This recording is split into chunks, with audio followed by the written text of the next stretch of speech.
The EU's Corporate Sustainability Due Diligence Directive came into effect in 2024, although it wasn't immediately made enforceable. And in fact, it probably won't be fully enforceable until around about 2026. But the directive applies to environmental policy and human rights in the supply chain. The directive requires that organisations over a certain size and trading in the EU have an obligation to align business strategies with the Paris Agreement of limiting global temperatures to 1.5 degrees above pre-industrial levels, and it requires organisations to scrutinise their supply chain for human rights abuses. Corporate Sustainability Due Diligence Directive, basically a piece of legislation that would impose on companies, not all of them, and the scope is something that much discussed lately and unfortunately reduced in order for this legislation to have a chance to get approved. But for the in-scope companies, and this would mean they would be accountable for having human rights and environmental due diligence policies and processes to monitor and compensate when there are violations of human rights, environmental violations that arise from their activities, not only arising from their own operations, but also their value chain.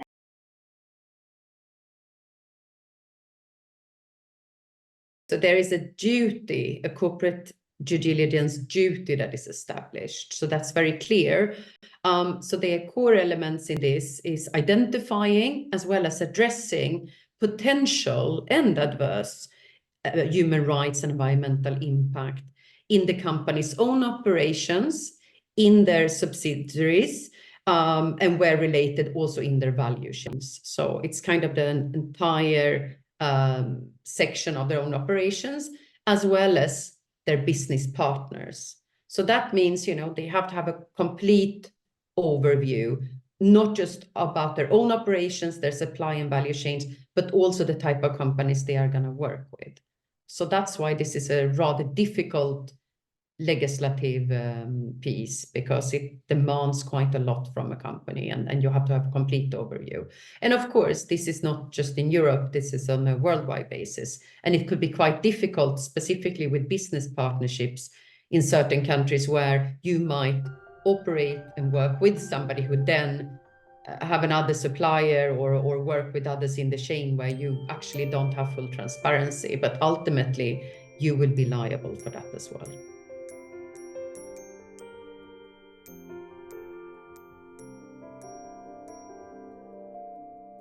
So it will apply to, first of all, large EU limited liability companies and partnerships. The estimates around 6,000 companies in Europe, and they need to have 1,000 employees and a 450 million euro turnover worldwide.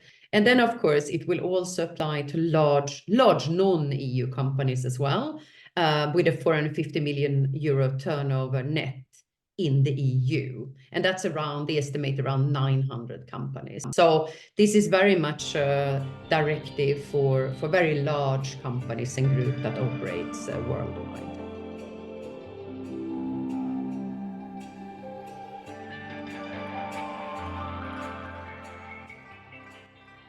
That it goes right the way up the chain to that company right at the top, and it doesn't matter where they're operating, the ultimate responsibility. And this has been the fundamental change that's being introduced. It's not about it's somewhere else and somebody else's problem. It's like, no, it's your problem because it's part of your supply chain. And this is a really important point to make. That's where there's so much fight over it. There's so much challenge, even within the EU. Huge companies are challenging left, right, and center because they know they're not going to be able to provide assurance on their supply chain. And so for the first time, it's looking outward, not just within a company, but what are you doing? And it's not just about labor, human rights, anti-bribery. It's about the impact of their business on local communities and their lives. So it's substantial kind of change.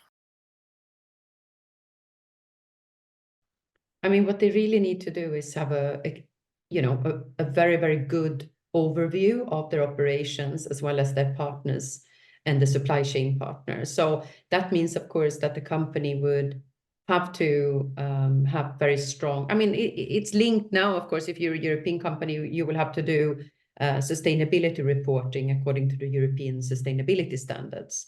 So one good way of going about this is, of course, using that framework or another, frameworks as a GRI or other types of established frameworks for human rights, environment, and social issues. So as long as you have your own operations in place, you can also use kind of that type of process, which would be a materiality process.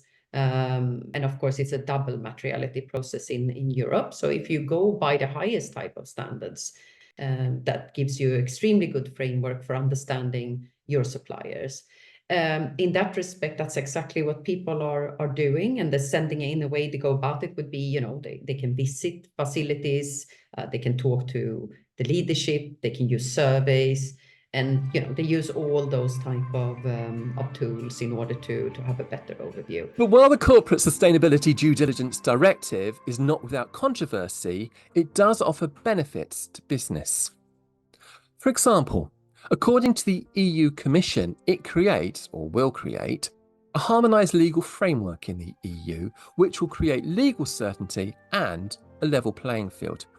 Also, and this is a familiar theme on the ESG show, like so many pro-sustainability policies, create greater customer trust and employees' commitment. Plus, there is better awareness of companies' negative human rights and environmental impacts, which means less liability risks. But it is also about creating better risk management. And linked to that, more resilience and increased competitiveness. I mean, this is a risk type of exercise. So it's also good for a company to have that type of understanding, as well as doing this process kind of insulate you from potential scandals and problems that you might have encountered. So you can, I would not necessarily view it as a strict compliance exercise, but also kind of a risk mitigation, as well as a kind of intelligence information exercise. It will also, or so it is planned, support increased attractiveness for talent, sustainability-orientated investors and public procurers. The EU Commission also says it will increase incentives for innovators. This is an important point and one often forgotten about sustainability. It can create a kind of first mover advantage for organisations, and the plan is that for the EU as a whole, it will create a kind of region-wide competitive advantage in the form of superior sustainability practices. And finally, better access to finance. For this reason, it has been well supported. Very interesting to observe is that, unlike what we might expect, this is a piece of legislation that gathers huge support. Germany was the first country who opposed to the law in the European Council, followed by Italy. Then France also tried to reduce immensely the scope of the law, and lately Austria also. In terms of support, there is evidence that German businesses want a law, Nordic businesses want a law, investors want a law, civil society wants a law, sustainability professionals want a law, and the other European institutions want a law. So this is mainly politics. This is down to politics, basically. I mean, that's the reason the European Commission came up with this proposal, was because they've already seen that there were similar developments in a couple of European countries. So the rationale for taking a decision, because this has always been a very controversial proposal since the very beginning. It was actually blocked from the very beginning for the Commission. This was seen as, a little bit too extreme. and they managed still to get it through the process because the impact assessment and so on show that it would be, you know, it's quite a controversial directive. And we saw that throughout the process, even how it concluded, you know, there was a lot of volatility and member state that, you know, changed their mind at the last minute and so on. So it's not an easy, it's never been an easy process or a smooth process. But the rationale for taking the decision to even go further with this directive was because they said, well, we have already developments in some member states. And in France, for instance, they already had kind of a liability framework. So you had the, you know, possibilities for such as, you know, trade unions, NGOs to sue over breaches.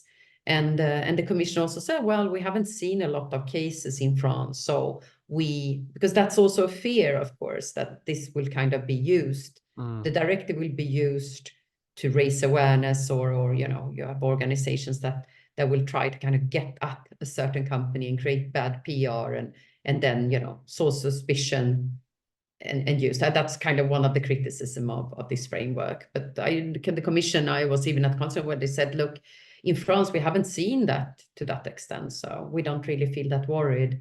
And we think it's a good framework to have in Europe because we need to kind of even out the level playing field.